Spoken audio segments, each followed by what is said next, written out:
and absolutely true. Michael Tracy, thank you very much. Thanks.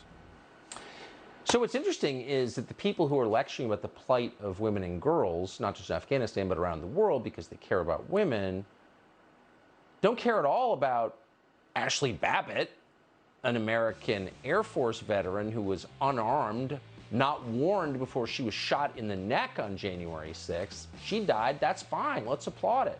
She wasn't a woman, apparently. But that's okay because it was an insurrection. It was a coordinated plot to overthrow democracy. We've been hearing that for months, 7 months. Now the FBI, out of nowhere, informs us that's not true. It was not an insurrection. It was not a coordinated plot. They said that today. We'll tell you what they said, and we'll tell you why they might be saying that. Straight ahead.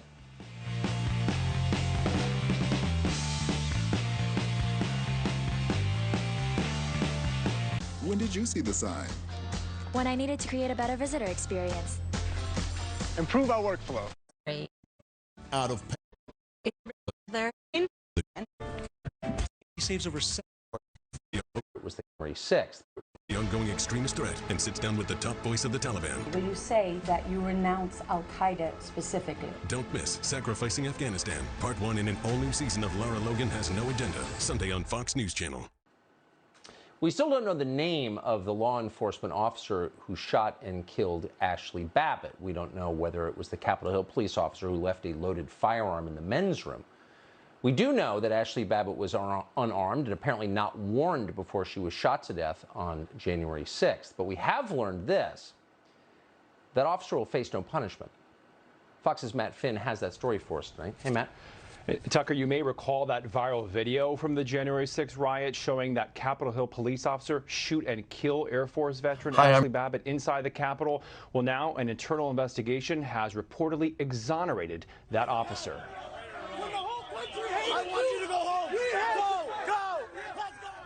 According to a memo obtained by NBC News, the Justice Department ruled the Capitol police officer was found not to have acted inappropriately and was cleared of any charges in the shooting death of Ashley Babbitt. The memo, which reportedly came from the commander of the Capitol Police Office, reads that no further action will be taken. Fox News reached out to the Capitol Police Office for comment. 35-year-old Babbitt was a President Trump supporter and was shot by a single bullet as she tried to enter through a door near the House chamber. Former President Trump demanded justice for Babbitt. The grieving mother of Babbitt says no current elected official reached out with any questions regarding her daughter's death. Tucker. Matt Finn for us tonight. Thanks so much, Matt. So, as a rule, federal law enforcement agencies like the FBI are not in the business of exonerating people. That is definitely not their job. Their job is to investigate crimes, gather evidence, and provide that evidence to prosecutors. That's how our criminal justice system works. You are innocent until proven guilty. That's the whole point. So the FBI doesn't declare you innocent. That's the assumption we all get from the beginning. The Constitution makes that very clear. Again, it's the whole point of our justice system. So it's worth paying attention when the FBI makes a point of exonerating large groups of people, no matter who those people are. And that happened today, when several FBI sources told Reuters that, in fact, January 6th was not an insurrection after all.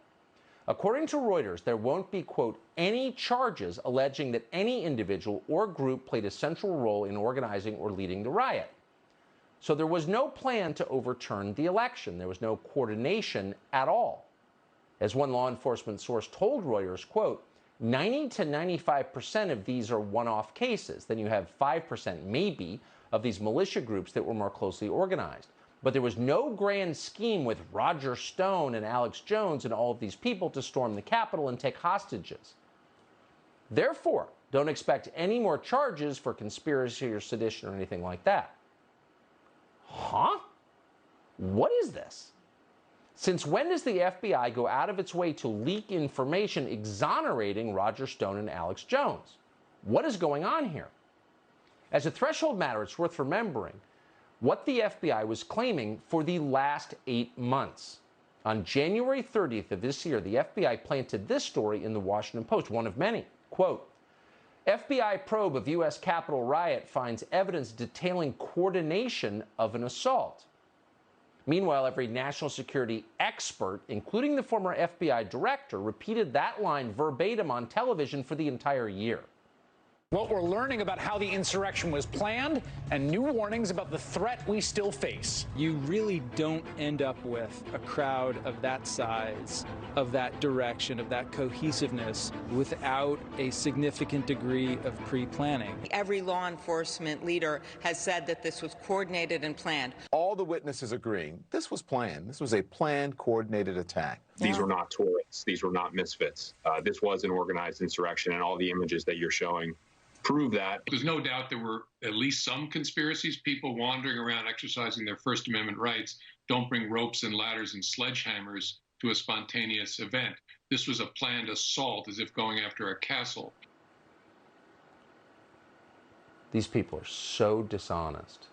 What they don't want to admit is that the people who were there that day thought the election was stolen from them. Why did they think that? Because the way that we vote was changed at the last minute using COVID as a pretext, because the tech companies working at the behest of the Democratic National Committee shut down opposition online to the Democratic candidate. Is that a fair election? If that were happening in Hungary, would we say that's totally fine, that's cool, that's democracy? No. And every American knew that, and some of them were mad enough to go to Washington, and some misbehaved and broke the law. We're not defending that, but the idea that this was coordinated by white supremacists, no. It was Americans who believed in democracy until they saw it thwarted by the people you just saw on TV. So now the FBI admits there was no insurrection. Every normal person knew that at the time. Chewbacca guy wasn't leading a plot to overthrow the U.S. government. What a lie. So what is going on here? Well, keep in mind this. The FBI has never stated, publicly or otherwise, how many of its agents or proxies were involved that day.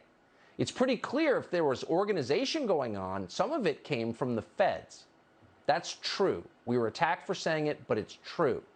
Court filings from the DOJ show the government identified many alleged ringleaders of the insurrection, but weirdly, those people were never charged. Those ringleaders appear to have been working for the FBI. And there were a lot of them. In all, Revolver News has reported that there are, quote, upwards of 20 unindicted co-conspirators on the January 6th indictments, all playing various roles in the conspiracy, who have not been charged for virtually the same activities, and in some cases, much, much more severe activities as those named alongside them in the indictments, end quote. That's not some whack job right-wing opinion. You can check the indictments for yourself if you want, and you should. So the question is, how many of those unindicted co-conspirators were working for the DOJ?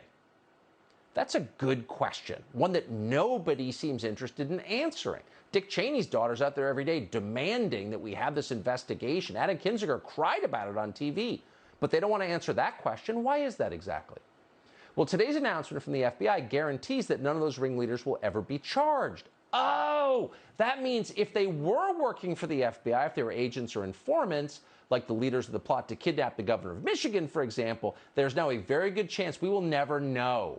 Maybe that's the point. None of this means the DOJ is going to stop prosecuting political dissidents, however. They're full speed ahead on that. Just today, the DOJ, the Biden administration, announced is charging a host at InfoWars, a man called Owen Schroyer, with several federal crimes, including, quote, entering a restricted area on January 6th. Well, that sounds bad. What did Owen Schroyer do? He didn't go inside the Capitol building on January 6th. He stood on the Capitol steps with hundreds of other people. He didn't even loot Macy's, like Black Lives Matter. He just stood there on the Capitol steps, a building he thought he owned as an American citizen. What's going on here exactly? Well, Owen Schroyer's real crime appear to have occurred in December of 2019, when he shouted mean things to Jerry Nadler during a congressional hearing. The DOJ accused him of disorderly conduct and told him never to go near the Capitol again. You don't want to hurt Jerry Nadler's feelings. He disobeyed. Now he's going to jail on Monday. Are you cool with this, Dick Cheney's daughter? Is that all right with you? Is this the country you want to live in? How about that, Adam Kinzinger? Is this the democracy you fought for? Please. So the ringleaders of the riots go free, especially if they're working for the FBI, but the people who offend Joe Biden's friends, they're in jail.